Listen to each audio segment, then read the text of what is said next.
تكتل في نص الملعب، ما بقاش فيه متعه. عشان كده ساعتها هيكون كولر بيفكر انه عمر كمال عبد الواحد هو اللي يبقى موجود، لانه حتى لو عمر كمال عبد الواحد في الدفاع مش احسن حاجه زي محمد هاني، هيبقى عنده مروان عطيه يقدر يميل يمته او اكرم توفيق، مع كمان ان بيرسي تاو يقدر يرجع يساعده.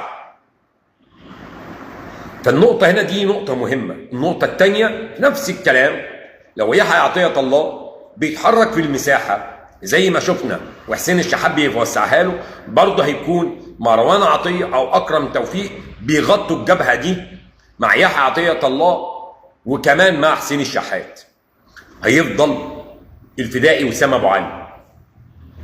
وسام ابو علي هيقدر يتحرك ما بين الاثنين مدافعين عشان يقطع في المسافه اللي ما بينهم. كل ده يخلينا ما نتخيلش